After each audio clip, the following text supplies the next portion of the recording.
ચૂંટણી નજીક આવી રહી છે ત્યારે જનતાનો મત જાણવા વીટીવી ન્યૂઝની ટીમ અમદાવાદના જીવરાજ પાર્ક ખાતેની બજારમાં પહોંચી. અહીંના વેપારીઓ અને ગ્રાહકોનો ચૂંટણીલક્ષી મત જાણ્યો. મોટાભાગના વેપારીઓને ઓનલાઈન વેપારથી તકલીફ પડી રહી છે, જેના કારણે તેઓ ઓફલાઈન વેપાર અંગે સરકાર કોઈ નિર્ણય લે તેવી આશા આવનાર સરકાર પાસે રાખી રહ્યા છે. તો કેટલાક યુવાઓ રોજગારીની નવી તકો ઉભી થાય તેવી માંગ કરી રહ્યા છે. લોકસભા ચૂંટણીના પડઘમ વાગી ચૂક્યા છે. નેતાઓ પ્રચારમાં જોડાયા છે, ત્યારે આ વખતે જનતાનો મિજાજ જાણીશું કે આખરે નવા નેતાઓ પાસે તેમની શું આશા અપેક્ષા છે. જીવરાજ પાર્ક પાસેના જે માર્કેટ છે તેમાં વેપારીઓ અને ગ્રાહકોનો શું મિજાજ છે અને તેમની શું આશા અપેક્ષા છે તે જાણવાનો પ્રયાસ કરીશું. શું નામ છે આપનું કાકા? સિદ્ધરાજ સોલંકી. સિદ્ધાર્થભાઈ, જે રીતે વાત કરી કે આ વખતે ચૂંટણી નજીક છે લોકસભાની, આપની આશા અપેક્ષા શું છે અને ગત 5 વર્ષ છે તે કેવા ગયા આપના?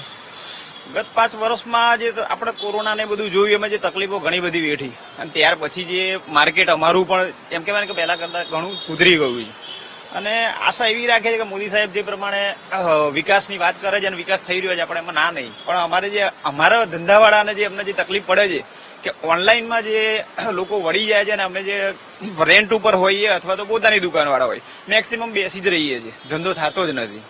ઓનલાઈનમાં જે રીતે અમારા કરતા 2 પૈસા ઓછા એ લોકોને હોલસેલમાં લેતા હોય તો એમને પૈસા ઓછા હોય અને ઘરાક અહીંયા સીધા કમ્પેરિઝન કરે કે ભાઈ આ ફોન તો આટલામાં પડે છે, અમે તમારી પાસે કેમ લઈએ, આમ કરીને કસ્ટમર વળી જતા હોય છે. તો આપણે આશા એવી રાખીએ કે ભાઈ આ ઓનલાઈનનું જે છે એ ઓછું કરે, જેથી કરીને અમારા જેવા રિટેલરો કંઈક 2 પૈસા કમાઈ શકીએ અને આપણા પૈસા આપણા દેશમાં જ રહે એવી આપણે આશા રાખીએ મોદી સાહેબ જોડે. તમે શું અપેક્ષાઓ રાખો છો આ વખતે ચૂંટણી છે તો? નાગરિક તરીકે, મતદાર તરીકે આપની શું અપેક્ષાઓ છે? નાગરિક તરીકે ધંધા વિશે કઈ વિચાર કરવો પડે, કેમ કે આમ અત્યારે આર્થિક આમ તો બધું વિકાસ સારો થાય છે, પણ આમ ધંધા રીતે આ ઓનલાઈન નું ને બધું છે એના લીધે કઈ વિચાર કરવો પડે. દુકાનદારોને બહુ તકલીફ પડે છે.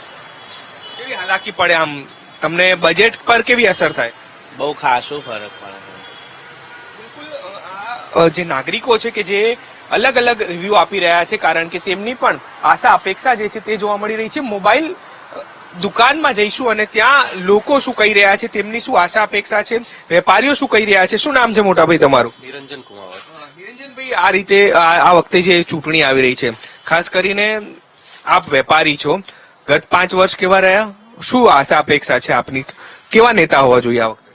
નેતા તો કેવું છે કે અત્યારે જે ચાલી રહ્યું સારું ચાલી રહ્યું, મગર જે પણ સરકાર આવે વેપારીઓનું વિચારે એ સારું છે, કેમ કે વેપારી દિવસે દિવસ મળતો જ જાય છે. એવું નહીં કે 2 પૈસા કમાઈને ઘેર લઈ જાય છે. અત્યારે ઓનલાઈન જોઈ લો તમે કે ઓનલાઈન થી વસ્તુ કોઈ પણ ગ્રાહક લઈને આવે છે કે જે આમાં આ નાખી દો, આમાં આ નાખી દો, બરોબર છે એ વસ્તુ ગ્રાહકની જગ્યા બરોબર છે. મારે કહેવાનો મતલબ કેવું છે, ક્યાં ને ક્યાં ઓનલાઈન થી વેપારીને ફટકો તો પડે જ છે. ફટકો કેવી રીતે પડે છે કે ઓનલાઈન લઈને બી ઇન્ડિયામાં પૈસો રહેતો નહીં. તો એ કઈ નહીં તો ગવર્મેન્ટને વિચારવું જોઈએ કે ભાઈ ઓનલાઈન આવ્યું છે, ઓનલાઈન શેના માટે આવ્યું હતું, શું કરવા આવ્યું હતું, એ વેપારી ના વિચારે. વેપારી તો એ જ વિચારે છે કે ભાઈ મને નુકસાન છે. કોણાથી? કે ભાઈ ઓનલાઈનથી. ઓનલાઈનથી શેના માટે? કે કેમ કે ઓનલાઈન ઘર બેઠા અગર વસ્તુ મળી જતી એ જ ભાવમાં, તો ગ્રાહક તો ઘર બેઠા જ મંગાવવાના છે. બરોબર. પહેલી વસ્તુ એ છે કે ગ્રાહકને ખબર નથી કે આ પૈસો ક્યાં જવાનો છે, ગવર્મેન્ટને ખબર છે કે ઓનલાઈન નો પૈસો ક્યાં જવાનો છે. તો ઓનલાઈન નો એક્શન તો ગવર્મેન્ટને લેવો જ જોઈએ. ઓનલાઈન આપ યુવાન છો, શું અપેક્ષાઓ છે આ વખતે આપની? કારણ કે રોજગારીની વાત કરી, રોજગારીની તકો ગુજરાતમાં કેટલી અને દેશમાં કેટલી?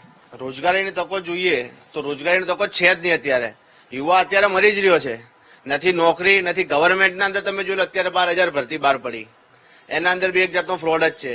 એના અંદર બી એમના લોકો જ નાખવામાં આવે છે કે જે એમને પૈસા દે. બાકી ગરીબ વર્ગ, મધ્ય વર્ગ જે ગામડાનો, હું પોતે વિરમગામ જાઉં છું હાર્દિક પટેલના ગામથી, તમે નામ સાંભળ્યું હશે કે હાર્દિક પટેલનું. અત્યારે પેલા કોંગ્રેસમાં હતા, અત્યારે રૂપિયાની લાલચમાં ભાજપમાં જોડાઈ ગયા છે. એમનું બી કઈ કામ સારું છે નહીં વિરમગામના અંદર. બસ આટલું જ કહીશ. રોજગારીની તકો વધવી જોઈએ યુવાઓ જોઈએ, વધવી જ જોઈએ 100%. અન્ય નાગરિકો સાથે વાત કરીશું. કાકા, કેટલી ચૂંટણી જોઈ હશે તમે? મને જો ને 72 થયા એટલે 18 પછી તો ચાલુ થઈ ગયું, એટલા વર્ષ તો આપ્યા છે. શું લાગે છે આ વખતે પહેલાની સરકાર, અત્યારની સરકાર, શું બદલાવ થવો જોઈએ? સિનિયર સિટીઝન તરીકે આપની શું અપેક્ષાઓ છે? બદલાવ તો જે મોદીએ કર્યા છે જોઈએ છે એ તો કરશે, એમાં કાંઈ કહેવાનું નથી. અને કોંગ્રેસે 50 વર્ષ સુધી આટલા વર્ષ કંઈ કર્યું નહીં. ખાલી અમે વાતો સાંભળતા હતા કે ફોરેનમાં એવા